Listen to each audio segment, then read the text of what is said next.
You're now to analyze the Kansas Secretary of State, Kris Kobach, and now you have a beef with Health and Human Services Secretary Kathleen Sebelius, who basically is saying, look, we're not going to get the names of people. The insurance companies and the hospitals and the doctors, they're going to pass along to our giant Obamacare data bank conditions, but it's not going to be like Kris Kobach has leprosy. You may have leprosy, but they won't know it's you. So that's what Secretary Sebelius says. What's wrong with that? Well, there are a number of things wrong with it. They're assembling a giant database of over 200 million Americans' medical conditions. They're going to have every transaction, every prescription you had filled, every doctor's appointment, any conditions you have. And their But they're not going to know it's you. But they'll assign a number to it. But they will have a date of birth. They will have other identifying information. No social security number, they say. No social security number, but they'll create a new set of numbers. But the problem is somebody can decode those numbers. So if HHS ever does want to misuse that information, they can.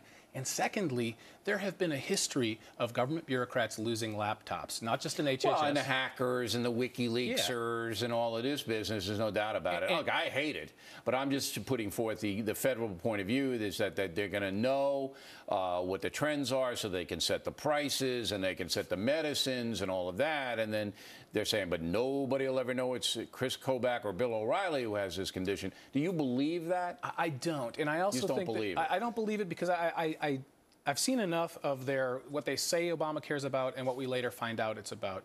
And I also think it's going to be very easy to put two and two together. Once they know your birthday or my birthday and they know one or two things about us, if that information becomes public, it'd be pretty easy to put it together. Yeah, and if they want to hurt somebody, you look at their medical history and you can find out embarrassing things about them.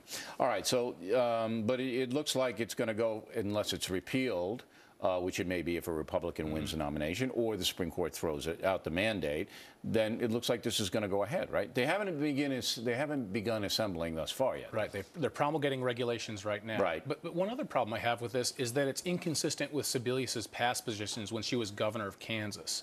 There were investigations going on into the abortion industry, and she asserted privacy concerns. Yeah, into Tiller. Into the late-term abortionist who was assassinated, and she said he doesn't have to hand over the records and how he made his decisions on late-term abortions because of medical privacy.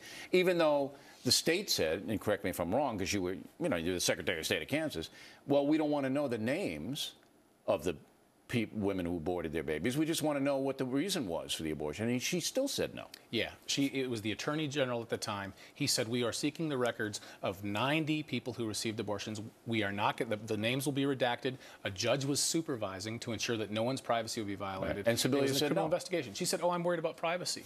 But now she's not. Yeah, now she's not. So privacy is a means to an end for her, it seems. Yeah, no, I know. She wanted to defend the abortion industry. Now she wants to defend Obamacare, and privacy goes one way or the other. All right. Well, it's a good point to point that out.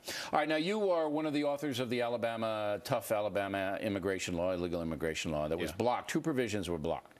One requiring state officials check immigration status of students in public schools. That was blocked by a federal judge. And the other is the making aliens carry proof of their citizenship or non-citizenship. And if they don't have it, it's a misdemeanor, correct? Correct. All right. So both of those have been blocked as being too punitive.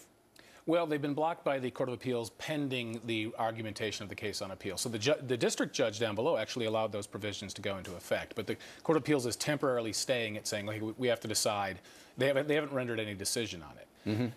Now, the interesting thing, though, is the argument that the Obama administration's Justice Department is making regarding the documents. It's been federal law for almost 60 years that any alien who's in the United States has to carry his documents on him. Same thing we have to do. When we go abroad, we got to carry certain documents with us saying that we're permitted to be in the country. The Justice Department's argument is they're trying to find a conflict with federal law because Alabama just says, okay, well, we'll make it a state misdemeanor if you break that federal law. The Obama Justice Department's argument is this.